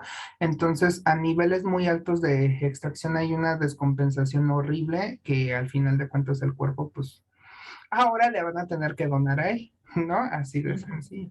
Entonces dice, aparte de una persona que no tenía ni 3 meses de tatuarse, bueno, pues al final de cuentas sabemos que el tatuaje son laceraciones que vuelvo, si el material no está,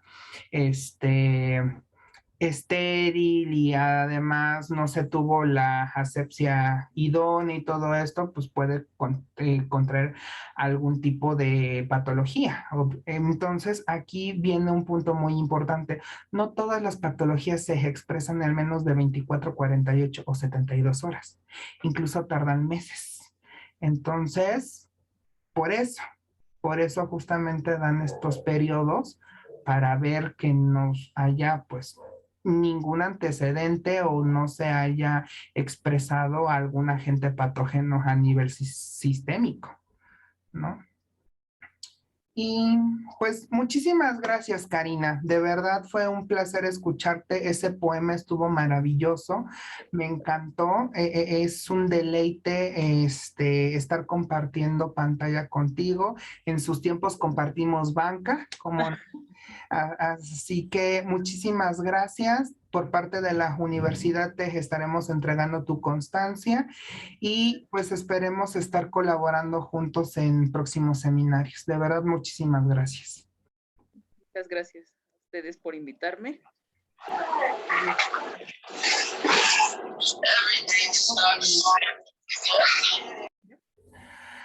Bueno, seguimos con la siguiente ponencia. La siguiente ponencia está dada por el químico Astron Martínez. Él es divulgador científico, de verdad admiro mucho su trabajo y van a decir, ¿no? ¿Qué cosas pasan? Bueno, puros politécnicos, él es UNAM.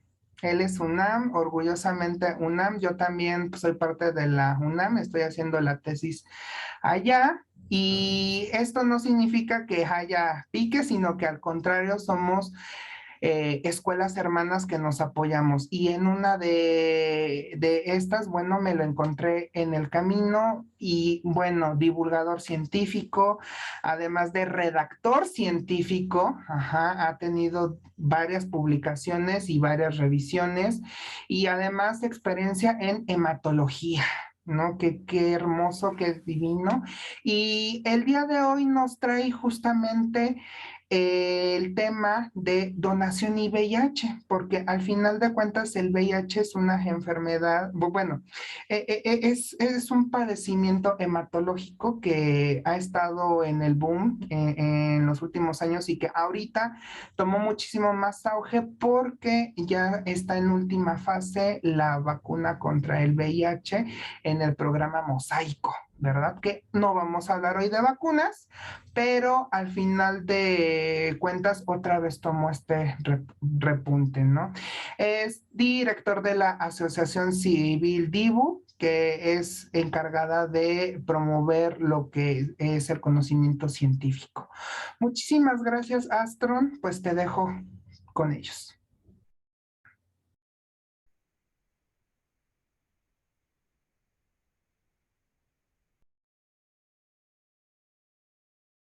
Listo, hola, muchísimas gracias por la invitación y pues bueno, voy a compartir pantalla, espero que la puedan ver. Sí se ve, ¿verdad?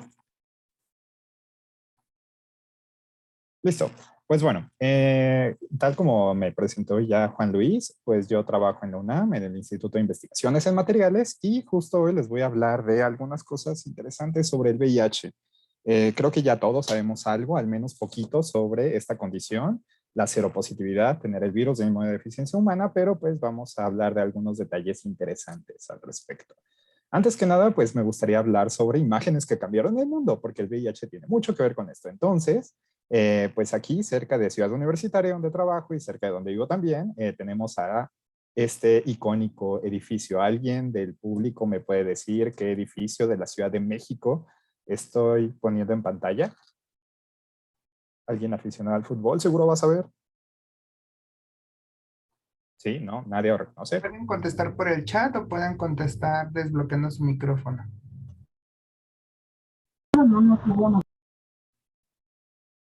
¿Cómo? No escuché muy bien.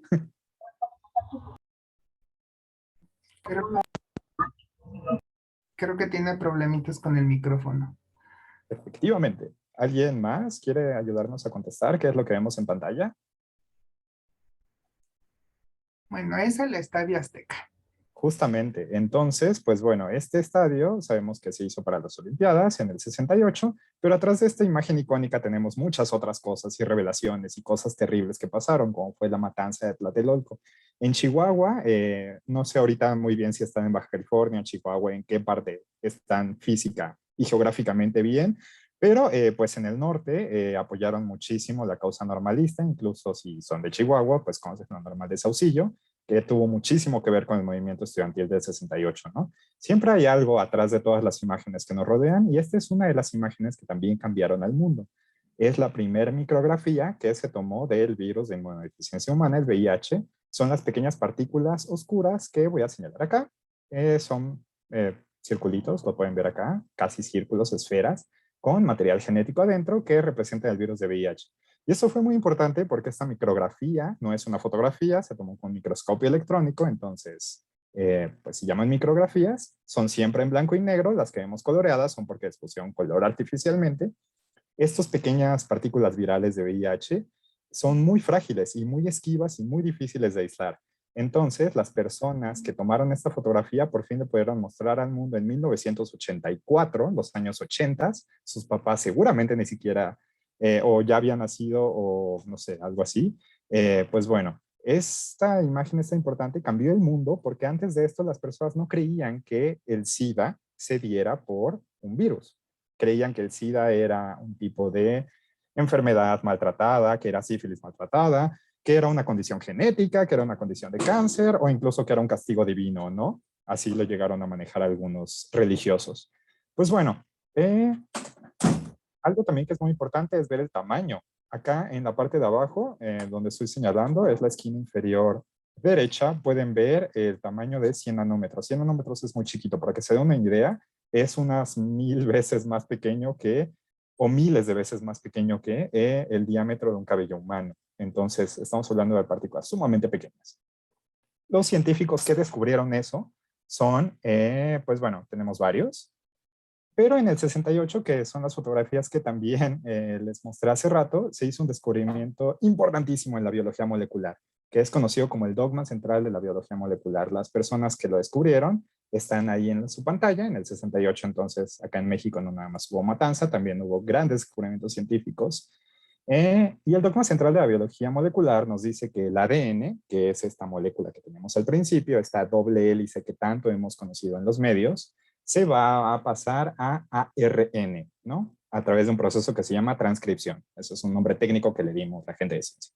Y este ARN, que es más delgadito, es muy sensible al ambiente y a otros factores ambientales, después se va a convertir en proteínas. A este proceso le llamamos el dogma central de la biología molecular porque toda la vida surge de aquí, desde el ADN hasta las proteínas, que son los bloques que nos conforman a nosotros como seres vivos.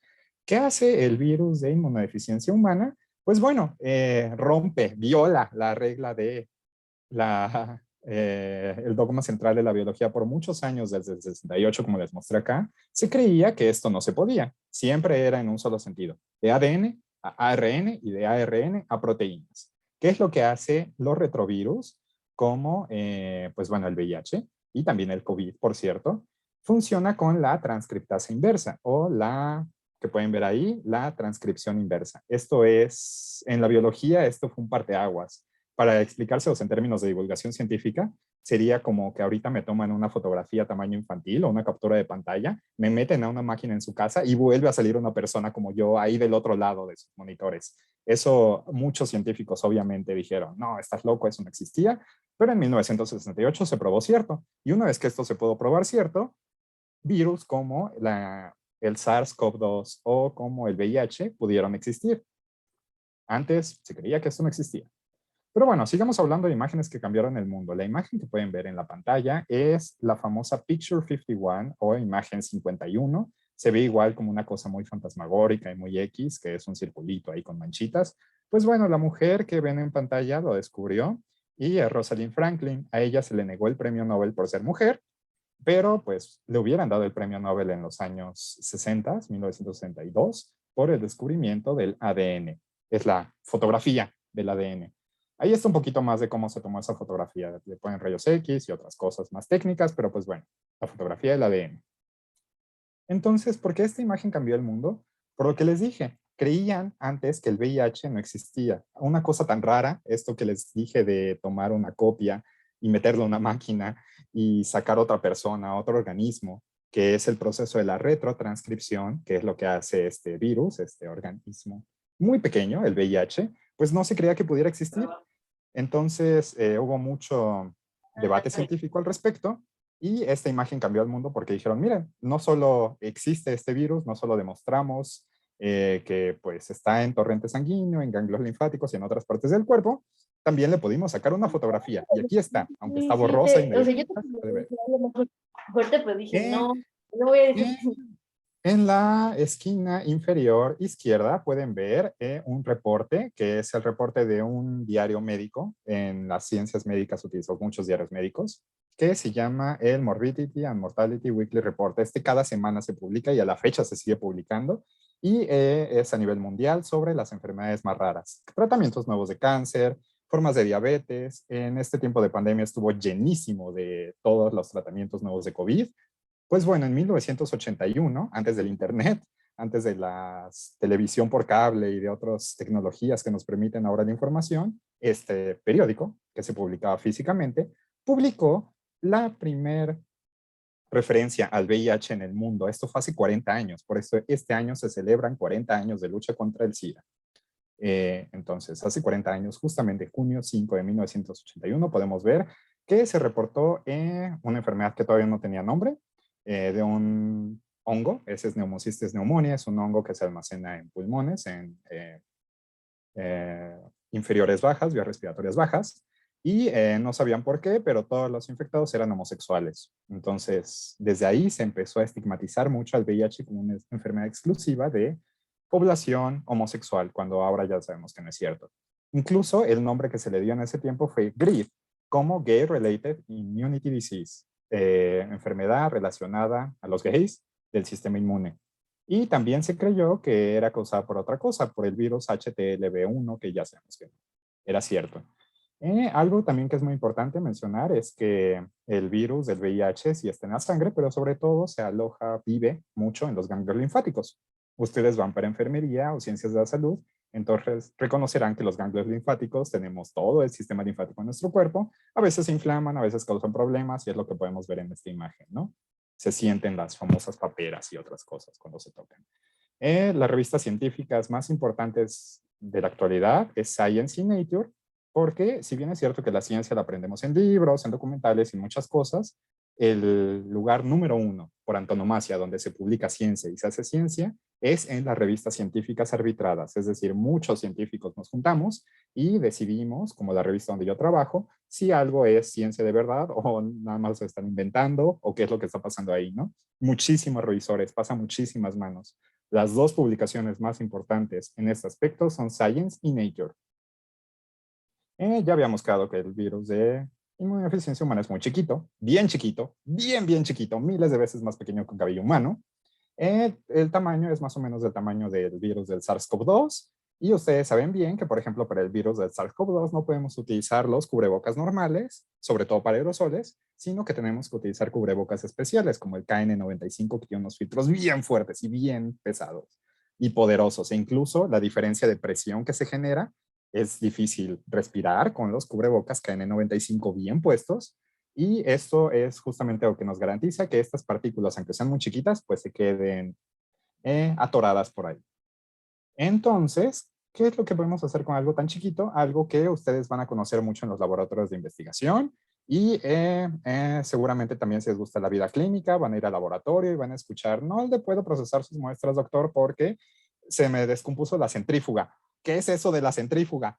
Pues bueno, la centrífuga, no me dejará mentir aquí Juan Luis, es un aparato que es como una lavadora, incluso grandes, las más grandes son como lavadoras, truenan como lavadoras horrible, así que si escuchan un ruido así como una revolución, muchas revoluciones por minuto en el laboratorio, se trata de que están activando la centrífuga Y pues ahí adentro es donde ponen los tubitos de las muestras y a través de estos tubitos de muestras es donde pues algo tan pequeño como los virus pues podemos decantarlos o separarlos. Hablaré de eso más adelante, pero en un video que les voy a poner ahora va a aparecer una centrífuga, así que quiero que la reconozcan. Y también va a aparecer la CDC, que es la encargada, el centro encargado, acá está, de publicar esta revista científica. Pueden ver acá CDC, que es lo que estoy apuntando. CDC, Center for Disease Control, el Centro para Control de Enfermedades, es el equivalente a la COFEPRIS acá en México. Es el órgano regulador en Estados Unidos que ve la seguridad y toda esta parte de bioseguridad en Estados Unidos. Y finalmente el ruido de fondo. El ruido de fondo es como el polvito, es la estática que escuchan en las televisiones o es también la estática cuando están sintonizando su estación de radio favorita y no la logran encontrar y escuchan ruido. A eso se llama ruido de fondo. Y los virus son tan pequeños que a veces incluso creemos que es ruido de fondo. Los equipos no lo pueden determinar, no pueden detectar. Es tan pequeño que no podemos distinguir a veces del polvo o del ruido de fondo de los verdaderos virus. Y eso es lo que podemos ver un poco más adelante. Esta imagen que cambió el mundo la tomaron los dos científicos que pueden ver aquí que estoy señalando. Es François Barré-Sinoussi y Luc Montagnier. Ellos dos ganaron el premio Nobel en 2008, hace apenas unos años, por el descubrimiento del VIH. Ellos trabajan en el Instituto Pasteur. Sabemos que Luis Pasteur es el padre de la vacunación y la pasteurización en lácteos, por ejemplo. Entonces, le debemos mucho de microbiología y mucho de inmunología a Luis Pasteur. Este instituto está en Francia y ahí trabajan estos dos científicos que ganaron el premio Nobel. El primero que aparece, no es tan importante ahorita, es Harald Suhausen. Él hizo investigaciones en cuanto al virus del papiloma humano y el cáncer cervicuterino. Fue el que dijo, el virus del papiloma humano, cáncer cervicuterino. El siguiente científico que van a ver es Robert Gallo. Robert Gallo es gringo, no es francés. Él también estuvo trabajando en esto, pero a diferencia de François Barré-Sinoussi y Luc Montagnier, que pueden ver en el video que les voy a poner ahorita, él hizo mucho plagio científico, se robó muestras, metió una guerra de patentes. Entonces, cuando el VIH fue una lucha que todos los países estábamos tratando de combatir esta horrible enfermedad que es el SIDA, pues Luc Montagnier dijo, no, yo quiero patentar esto para venderlo, es una mina de oro, etcétera. Entonces, pues por eso no le dan el premio Nobel. Así que vamos al video. Me dicen si pueden escuchar el audio.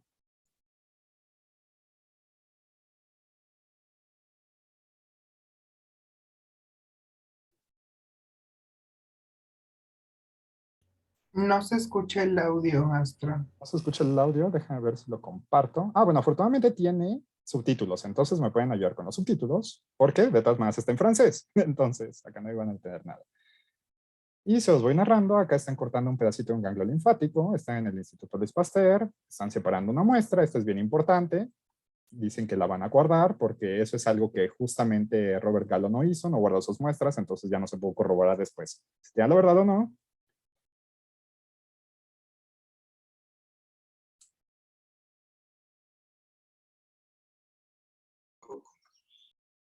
Acá el doctor Luc Montagnier le dice a François Barré-Sinoussi justamente esto de, qué raro que en Estados Unidos crean que esta enfermedad solo se relaciona con el sexo y solo hayan reportado en hombres homosexuales cuando pues finalmente esto es diferente. Ellos trabajaron de hecho con personas con leucemia y con niños que no tienen prácticas sexuales. Entonces, ¿cómo es posible que tuvieran VIH?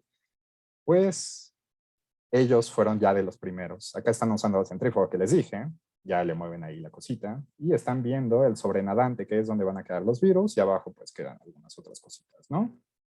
La cosa esta de lavadora gigante que les digo. Ahí podemos ver a Robert Gallo.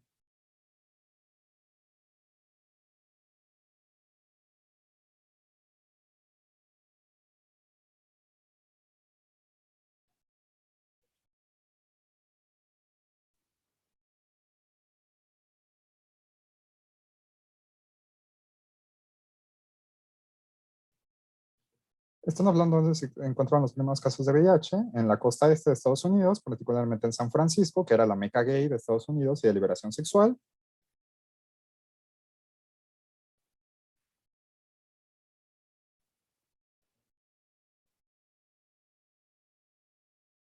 Y pues él quería ser el primero en encontrarlo y ganarse el Nobel al hacerlo, pero finalmente no lo hizo.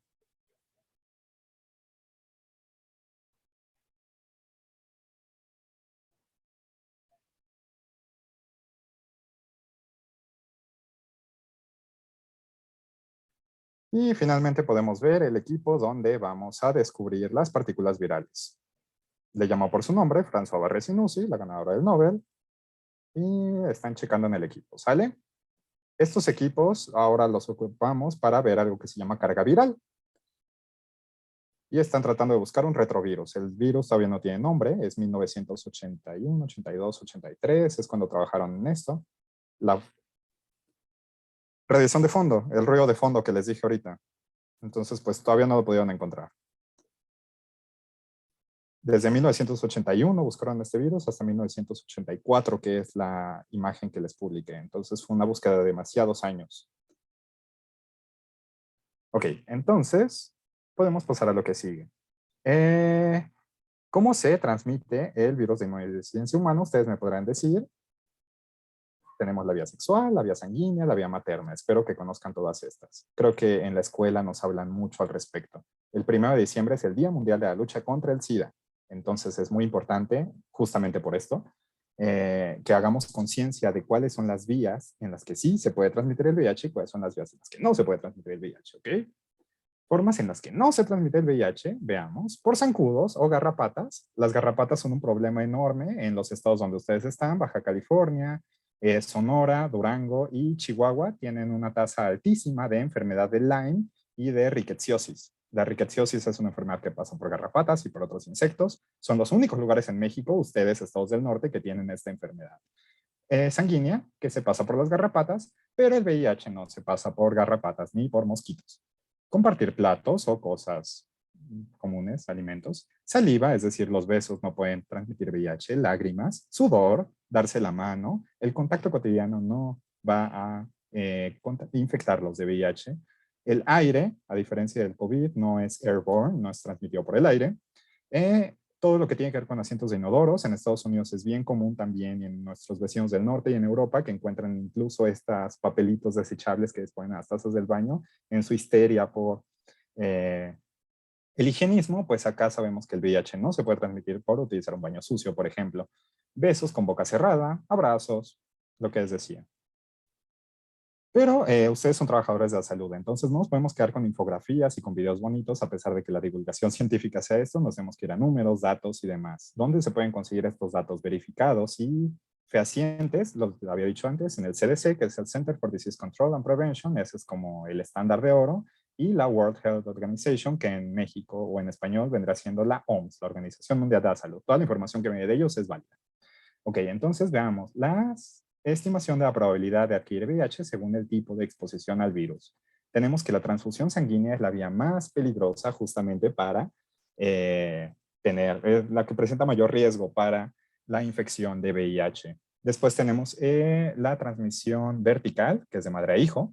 Después tenemos las agujas para inyección, compartir agujas, entonces las personas que utilizan drogas y comparten insumos contaminados, podrían hacerlo. En el caso de los tatuajes, también en el caso de que tengan alguna perforación o tatuaje con pésimas condiciones de sanidad y de esterilidad, pues obviamente el VIH puede irse por ahí. Y la exposición sexual vemos que sí es representativa, pero el riesgo es menor. Tenemos todas las prácticas sexuales acá. Sexo anal receptivo es el más peligroso de todos. Por eso la población homosexual de hombres o de hombres que tienen sexo con hombres es la que está en mayor riesgo, a diferencia de las lesbianas, por ejemplo, las personas transexuales, etc. El sexo anal insertivo, es decir, la persona que actúa como activo. El sexo vaginal receptivo es el riesgo un poco menor. El sexo vaginal insertivo, el sexo oral receptivo, incluso no aparece en esta gráfica, así que el sexo oral no es una vía demostrada a la fecha, después de 40 años que llevamos estudiando este virus, para la transmisión, ya sea de forma receptiva o insertiva, es decir, practicar sexo oral o recibir sexo oral. Todo esto está muy bonito. En Estados Unidos, qué bueno que tengan la CDC y tengan la FDA, la Food and Drug Administration y la Organización Mundial para la Salud. Pero en México no nos quedamos atrás y tenemos Cencida. Cencida es una dependencia de gobierno, trabaja en todo el territorio nacional y tiene estos que son los famosos Capacits. Los Capacits son centros donde pueden ir de forma gratuita para obtener información y todo lo demás que les había dicho. Por ejemplo, está en Pinotepa Nacional, en Oaxaca, pero cerca de ustedes hay varios. No sabía bien si están en Baja California o en Chihuahua, pero acá en Chihuahua hay dos y ahí les pongo los contactos. Las personas que nos dedicamos al activismo ya nos dedicamos enteramente a hacer esa chamba por ustedes. Entonces en internet de forma gratuita aparece todo, desde Google Maps, la persona con la que tienes que ir, la dirección exacta, el teléfono de la persona y el horario de atención. O sea, todo eso hicimos las personas del activismo. Por eso el activismo es muy importante. Y en Baja California he estado naturalmente en Mexicali, Tijuana y Ensenada. Creo que el más cercano a... sí, Loreto es Ensenada. Es muy importante decir que indetectable es igual a intransmisible. ¿Esto a qué se refiere? Cuando la carga viral es muy baja, como lo que les enseñé del equipo de ruido de fondo, que no pudieron detectar el virus en la máquina, eso significa que no se pueden transmitir. Y una persona que tiene una carga viral baja es una persona que ha tenido un correcto manejo con antirretrovirales. Entonces, pues, si las personas están en un tratamiento antirretroviral, están tomando todas estas medicinas o las que ustedes les hayan dado en el esquema. De hecho, esta foto es muy antigua porque las medicinas se las vendían separadas. Ahora ya es un cóctel y ya nada más tienen que tomar una, no como en los años 90 que tenían que tomarse un puñado de pastillas diferentes. Pues bueno, si está en este tratamiento, su carga viral va a ser indetectable. Y si es indetectable, ni el equipo lo puede detectar, ni se lo pueden pasar a otra persona. Así que una persona con VIH que tenga carga viral indetectable puede tener sexo con alguna otra persona y no le va a transmitir el VIH. Eso nos elimina dos vías importantes, la vía sexual y la vía materna. La vía sanguínea sigue. En México, ¿cuáles son los porcentajes de las personas que se infectan y cómo se infectaron? Es diferente en hombres y en mujeres, pero sabemos que la mayoría de los casos es por sexo. También tenemos la transmisión perinatal, que es lo que les digo que es la vía vertical de madre a hijo. Y uso de drogas inyectables, está en 1.8, está un poco. Pero pues bueno, no tenemos afortunadamente el sanguíneo, porque en México tenemos un muy buen sistema de control de donación, que es lo que les voy a explicar a continuación. Las poblaciones en riesgo tenemos a la población gay, la población trans, de mujeres trans, las personas que ejercen trabajo sexual y las personas que utilizan drogas. Un caso especial se da en Guerrero y en Veracruz, donde hemos ido a hacer activismo. Incluso Juan Luis ya nos ha acompañado a Guerrero a hacer activismo allá. Ha visto que las condiciones son diferentes, el trabajo sexual es diferente en Guerrero, etcétera. Entonces, pues bueno, en estos dos estados en particular es donde tenemos una particularidad de que las mujeres se infectan de VIH. Muchas amas de casa se están infectando de VIH debido a la migración.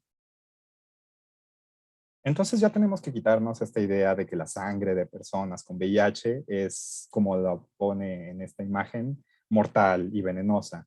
No, simplemente tenemos que tener unos cuidados muy específicos y eventualmente en su práctica clínica van a manejar personas que tienen VIH, así que es importante conocerlo. Otras cosas que es importante saber es que en México no se puede vender la sangre. Eso es exclusivo de otros países como Estados Unidos. Y eso ha generado también discriminación. En Estados Unidos, por ejemplo, sí está prohibido que las personas gays donen sangre. En México no, solo es por prácticas. Esto también aparece en la norma que ya tanto nos dijeron, es la NOM 253 SA1 2012 y pues sí, no se puede vender. Y me pareció curioso que esta infografía la saqué de Guadalajara, que es un lugar donde los serotipos de sangre son un poco diferentes acá en México. El occidente de México tiene tipos sanguíneos más prevalentes A y B que el resto de México. La hemofilia es otra de las condiciones muy interesantes. Las personas con hemofilia no tienen algo que se llama factor 8. No les voy a hacer memorizar la cascada de coagulación, no se preocupen, pero es una enfermedad de la realeza, es una enfermedad que le dio mucho a los reyes europeos durante mucho tiempo y eso hace que cuando se cortan no cede, no dejan de sangrar y sangran y sangran y sangran. La cascada de coagulación, les voy a hacer un examen, así que saquen su hojita, no es cierto, pero ahí pueden ver el factor 8, es uno de todas las cositas que están ahí. Es lo que nos hablaba al principio Vani, nuestra primera ponente, sobre el factor 8 y los crioprecipitados, pues ahí está. ¿Esto por qué es importante? Porque las personas que están tanto en cuidados intensivos, que es esto que está ahí, o que reciben muchas transfusiones sanguíneas debido a la hemofilia, porque el factor 8 está en el crioprecipitado y les dan mucha sangre a cada rato de muchos pacientes diferentes, están en riesgo de obtener sangre posiblemente contaminada. Esto es nada más sobre algunos tipos de células y algunas películas, porque la divulgación científica es muy bella en películas. Este es un trozo de la película que yo les pasé y la banda siguió tocando, la pueden ver en HBO Max. Un corazón normal, que lo pueden ver en Netflix y también en el teatro. En el teatro ha estado en muchos lugares en México, tuvimos la oportunidad de verlo acá. Ángeles en América, que también ha estado en el teatro, pero si no tuvieron la fortuna y belleza de verlo en el teatro, pueden verlo también en internet. Cómo sobrevivir una plaga está completita en YouTube. 120 latidos por minuto, también está como en internet y la pueden buscar. Y pues bueno, estas de todas las películas que hablan del VIH, estas creo que hablan más en tema científico y les puede aportar más ustedes siendo trabajadores de la salud. Publicaciones hay muchas. En la revista donde yo trabajo en UNAM, apenas publiqué uno justamente de 40 años de lucha contra el SIDA, lo pueden checar en la página de la UNAM. Y asociaciones civiles, también es importante mencionar que hay muchas asociaciones y mucho activismo al respecto, como este grupo que se llama Mit Cero Más, Vive Libre, nosotros, la Asociación Civil DIVU, donde hacemos todo este servicio de consejería, preconsejería, etc.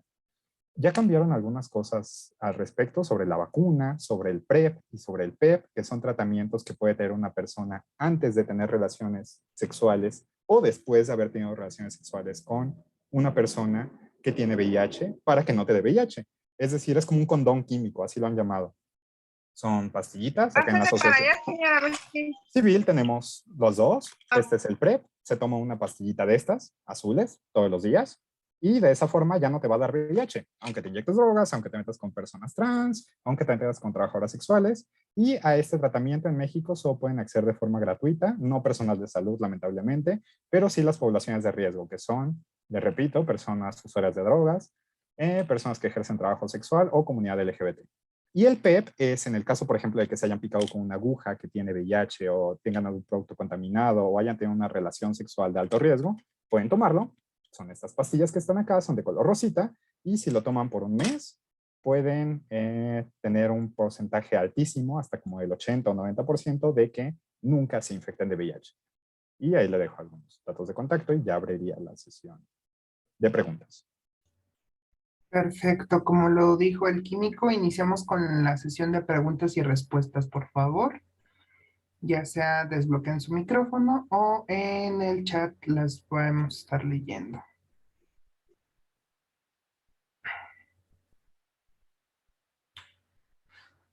Pues en lo que se animan, Astron, de verdad, muchísimas gracias por aceptar esta invitación. Siempre es un deleite compartir pantalla y además trabajar contigo y con Dibu, ¿no? Que ya esperemos pronto de forma presencial otra vez en las reuniones. De verdad, esta información fue valiosa, ya que quitaste muchos mitos, ¿no? Que teníamos alrededor de la donación de sangre y VIH, los avances que se han tenido a corto plazo, ¿no?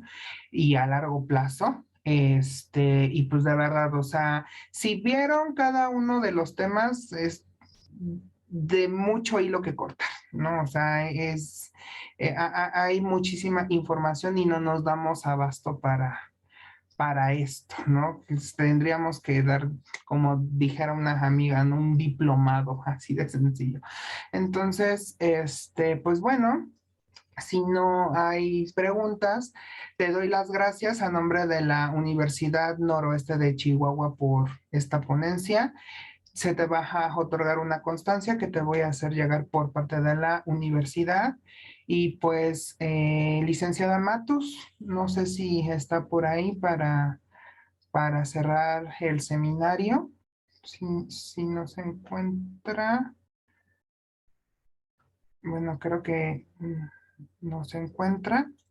Sino a nombre de la licenciada Matus y de la Universidad del Noroeste de Chihuahua, les damos las gracias por aceptar la invitación al seminario y nos estaremos viendo en otros eventos que ya les estaremos comunicando por correo electrónico o por el chat que se creó. De verdad, muchísimas gracias a todos los ponentes, Vale, Karina, Astron, y nos estamos viendo a la próxima.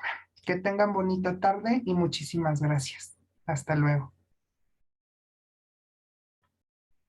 Gracias, felicidades a todos.